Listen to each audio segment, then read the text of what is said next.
Assalamualaikum warahmatullahi wabarakatuh. Perkenalkan, kami dari kelompok 5 ingin mempresentasikan hasil diskusi kami tentang pengolahan das Sungai Oyo yang disusun oleh 1. Rahmawati Prihatineng Tias dengan NIM 87, Buntaran Eka Chandra dengan NIM 88, Dinda Fatikah Zuhro dengan NIM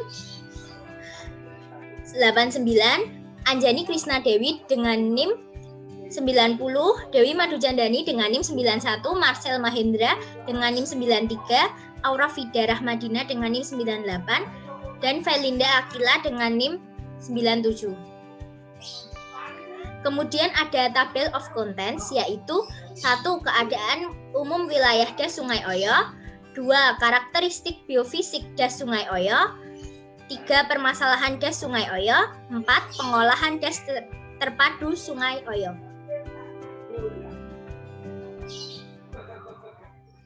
Keadaan umum wilayah das Sungai Oyo. 1. Keadaan umum wilayah Sungai Oyo merupakan sungai yang terletak di daerah Kabupaten Gunung Kidul, mempunyai luas area kurang lebih 639 km persegi dengan panjang utama 106,75 km. Pada daerah aliran sungai atau das Oyo yang merupakan sistem sungai utama sangat berpengaruh terhadap aspek lingkungan dan pembangunan. Das Oyo terletak di Desa Bunder, Kecamatan Patok, Kabupaten Gunung Kidul. Sungai Oyo termasuk dalam daerah aliran sungai Opak dengan subdas Oyo seluas 77,047,19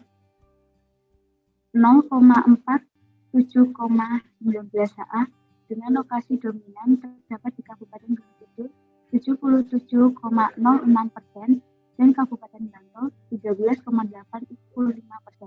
Sungai Oyo berhulu di lereng barat perbukitan Gunung Gajah Mungkur ke Kukusan dan bermuara ke Sungai Opak di Desa Sriharjo yang membentang sepanjang Pegunungan Sewu.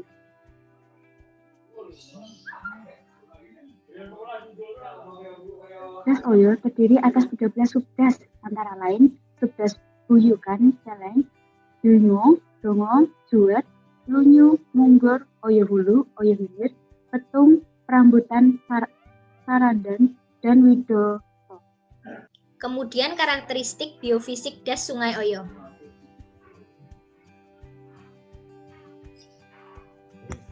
Karakteristik biofisik das Sungai Oyo. Topografi dari Sungai Oyo. Daerah aliran Sungai Oyo terletak di daerah Bunder, Kecamatan Patok, Kabupaten Gunung Kidul. Letak astronomi das Oyo antara 7 derajat 47 detik sampai 80 derajat 30 menit lintang sekatan dan 110 derajat 21 menit sampai 110 derajat 52 menit bujur timur. Bentuk wilayah dari dataran hingga berbukit atau dataran tinggi. Jenis tanah yang dominasi di kawasan das Sungai Oyo tergolong dalam tipe Austropathes dengan bahan induk batu pasir. Tanah yang terbentuk oleh hasil interaksi faktor pembentuk tanah di daerah das Sungai Oyo meliputi aluvial, latosol, grumusol, mediteran, dan renzina. Kondisi iklim. Berdasarkan pengamatan stasiun hujan Kecamatan Patok periode 1980 sampai 2000, wilayah das Oyo Gunung Kidul digolongkan ke dalam tipe iklim D3 klasifikasi Oldeman dengan 4 bukan basah dan 5 bukan kering berturut-turut dan curah hujan tahunan sebesar 1948 mm per tahun pada ketinggian 218 mdpl. Tercatat suhu udara rata-rata berkisar 25,7 sampai 27,2 derajat Celcius. Suhu minimum berkisar 19,9 sampai 23 derajat Celcius dan suhu maksimum berkisar 29 sampai 32,1 derajat Celcius. Kelembapan udara 74,5 sampai 88,8%. Kecepatan angin bervariasi antara 0,60 sampai 1,60 meter per detik. Jenis tanaman. Das Oyo meliputi luas sekitar 28 hektar dengan penggunaan lahan terbesar adalah tegalan sebesar 54% yang ditanami dengan tanaman pangan seperti ubi kayu, jagung, dan kacang-kacangan. Padi koko yang selama ini diusahakan hanya menempati areal seluas 5% dari seluruh wilayah Das. Sedangkan jenis tanaman tahunan yang terdapat di kebun campuran 36%, yaitu kelapa, rambutan, dan melinjo.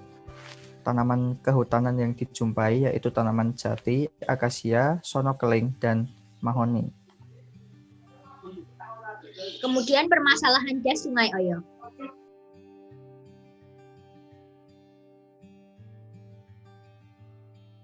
Permasalahan Das Sungai Oyo yang pertama yaitu menurunnya kualitas air, yang kedua erosi dan longsor, yang ketiga pendangkalan sungai, dan yang keempat kekeringan. Next. Menurunnya kualitas air maksudnya adalah kualitas air menurun akibat sedimentasi dan penyebaran air dari aktivitas penduduk yang semakin banyak, baik dari pertanian domestik serta industri. Erosi dan longsor. Erosi tanah merupakan perpindahan partikel-partikel tanah dengan volume yang relatif lebih kecil pada setiap kali kejadian dan berlangsung dalam waktu yang relatif lama. Sedangkan longsor merupakan perpindahan massa tanah dengan volume yang besar. Ada kalanya disertai oleh batuan dan pepohonan dalam waktu yang relatif singkat.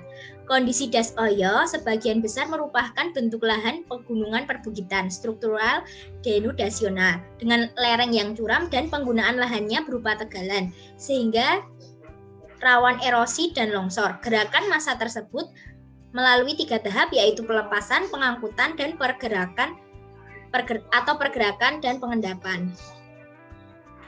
Kemudian ada pendangkalan sungai dan kekeringan. Pendangkalan sungai adalah pendangkalan yang disebabkan karena adanya sedimentasi akibat erosi tanah yang berlebihan, tanah longsor, dan tumpukan sampah dari masyarakat sekitar. Sedangkan kekeringan pada daerah sekitar Sungai Oyo sebenarnya memiliki potensi ketersediaan air yang cukup banyak, tetapi permasalahannya adalah tidak meratanya ketersediaan air sepanjang tahun. Pengolahan Das Sungai Oyo. Pengertian pengolahan das. Pengolahan das adalah upaya manusia dalam mengendalikan hubungan timbal balik antara sumber daya alam dengan manusia di dalam das dan segala aktivitasnya, dengan tujuan membina kelestarian dan keserasian ekosistem serta meningkatkan manfaat sumber daya alam bagi manusia secara berkelanjutan. Pengolahan das secara terpadu adalah suatu proses formulasi dan implementasi kebijakan dan kegiatan yang menyangkut pengolahan sumber daya alam, sumber daya buatan, dan manusia dalam suatu das secara utuh dengan mempertimbangkan aspek-aspek fisik, sosial, ekonomi, dan kelembagaan di dalam dan sekitar das untuk mencapai tujuan yang diinginkan. Tujuan dan sasaran pengolahan das. Tujuan 1. Terselenggaranya koordinasi keterpaduan keserasian dalam perencanaan, pelaksanaan, pengendalian, monitoring, dan evaluasi. 2. Terkendalinya hubungan timbal balik sumber daya alam dan lingkungan das dengan kegiatan manusia guna kelestarian, fungsi lingkungan, dan kesejahteraan masyarakat. Sedangkan sasarannya yaitu 1. Terciptanya kondisi hidrologis das yang optimal. 2. Meningkatkan produktivitas lahan yang diikuti oleh perbaikan kesejahteraan masyarakat. 3. Tertata dan berkembangnya kelembagaan formal dan informal masyarakat dalam penyelenggaraan pengolahan das dan konservasi tanah. 4. Meningkatnya kesadaran dan partisipasi masyarakat dalam penyelenggaraan pengolahan das secara berkelanjutan. 5. Terwujudnya pembangunan dan keberlanjutan berwawasan lingkungan dan berkeadilan. Kemudian ruang lingkup das. Pertama, pengelolaan ruang das Sungai Oyo melalui usaha pengaturan penggunaan lahan atau land use, dan konservasi tanah. 2. Pembinaan tentang kesadaran dan kemampuan manusia termasuk pengembangan dalam pemanfaatan sumber daya alam serta bijaksana, sehingga bisa ikut berperan dalam pengelolaan das Sungai Oyo. 3. Pengelolaan vegetasi pada daerah lahan sekitar das Sungai Oyo yang berperan dalam produksi dan perlindungan tanah dan air. 4. Pengelolaan sumber daya air di daerah das Sungai Oyo yang meliputi konservasi, pengembangan, penggunaan, dan pengendalian terhadap daya rusak air. Faktor-faktor yang mempengaruhi pengelolaan das Oyo. Yang pertama, kemiringan lereng. Kondisi relief yang terdapat di das Oyo relatif curam. Semakin curam lereng, kesempatan air hujan untuk menjadi infiltrasi menjadi lebih singkat dan lapisan tanah yang tipis sehingga tanah mudah tererosi. Tekstur tanah. Tekstur tanah pada das Oyo yang sebagian besar bertekstur lempung yang memiliki sifat apabila telah jenuh air, maka air hujan akan cepat berubah menjadi aliran permukaan sehingga dapat terjadi longsor. Ketiga, intensitas curah hujan. Sungai Oyo mengalir di wilayah selatan Pulau Jawa yang beriklim muson tropis. Curah hujan rata-rata tahunan adalah 2.970 mm. Bulan dengan curah hujan tertinggi adalah Januari dengan rata-rata 537 mm. Yang terendah September rata-rata 22 mm. Bulan terpanas adalah Oktober. Keempat, rupa dan mutu vegetasi penutup. Pada das Oyo tidak ada vegetasi penutup tanah yang baik pada lahan tegalan akan mempermudah tanah tererosi. Penggunaan teras sebagai upaya konservasi yang terdapat di das Oyo menjadi kurang berfungsi sebagai penyaring sedimen yang berasal dari daerah atasnya karena tidak dilengkapi oleh parit, lebar teras sempit, lapisan tanah yang tipis dan cenderung datar bukan agak miring. Yang terakhir, penggunaan lahan terkini. Pada daerah aliran Sungai Oyo, penggunaan lahan yang ada adalah sawah, hutan, kebun campuran, pemukiman, perkotaan, tegalan, lahan bero, dan semak belukar. Solusi permasalahan das Oyo yang pertama yaitu untuk konservasi tanah, yaitu penanaman dalam strip, pengolahan tanah menurut kontur, gundulan, dan teras. Konservasi tanah dengan cara mekanik, vegetatif, dan kimia pada dasarnya bertujuan mengurangi laju aliran permukaan dan meningkatkan laju infiltrasi air ke dalam tanah. Salah satu bentuk konservasi tanah pada das Oyo adalah membuat sistem teras lahan. Hal ini dilakukan untuk mengatasi masalah erosi dan longsor pada das Oyo. Yang kedua, sosialisasi, mengajak masyarakat sadar akan kebersihan sungai dan tidak membuang sampah plastik maupun organik di dalam sungai, dan mengajak masyarakat untuk gotong royong membersihkan sedimentasi sungai bersama-sama. Hal ini dilakukan supaya mengurangi terjadinya pendangkalan, penurunan kualitas air. Yang ketiga, pengelolaan sampah, melakukan pengolahan sampah baik sampah di rumah tangga maupun industri. Hal ini dapat dilakukan karena mengurangi terjadi beberapa permasalahan di das Oyo. Untuk solusi kekeringan, yang pertama pembuatan embung atau tandon penyimpan air termasuk pemanfaatan air hujan. Teknologi resapan buatan, sumur resapan, teraseri atau tata lahan teras, sabuk resapan, dan waduk resapan. Ketiga, teknologi tampungan, waduk atau bendungan, embung, dan tampungan di sungai dengan bendung gerak. Yang keempat, teknologi vegetatif, mempertahankan prosentase das dengan berperilaku hutan atau kawasan lindung kurang dari 40% dari unsur hutan alami, hutan produksi, perkebunan halaman, taman, dan lain-lain.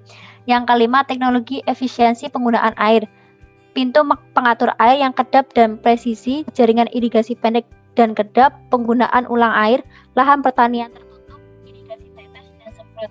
Dan yang terakhir, teknologi informasi atau IT dan sosialisasi kerekayasaan sumber daya alam yang komunikatif dan sinergi interaktif antara pusat dan badan seperti BMKG, Litbang, Sumber Daya Manusia, Dinas PSDA, dan lain-lain. Next. Neraca air. Neraca air atau water balance merupakan neraca masukan dan keluaran air di suatu tempat pada periode tertentu, sehingga dapat untuk mengetahui jumlah air tersebut. Kelebihan surplus ataupun kekurangan defisit.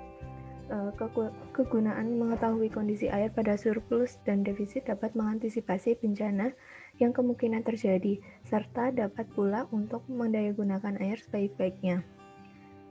Kesetimbangan air dalam suatu sistem tanaman dapat digambarkan melalui sejumlah proses aliran air yang kejadiannya berlangsung dalam satuan waktu yang berbeda-beda.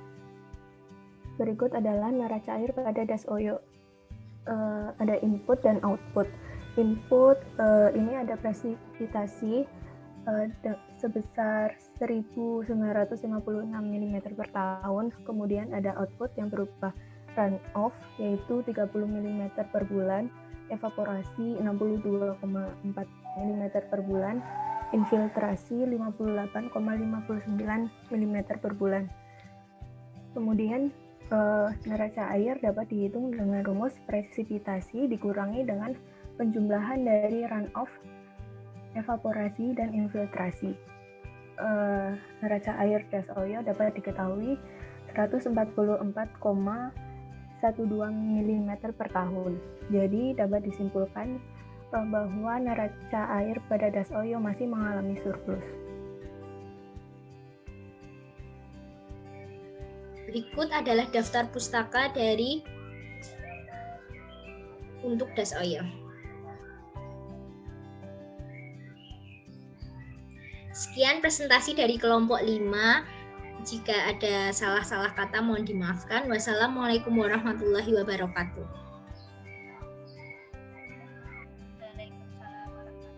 Waalaikumsalam.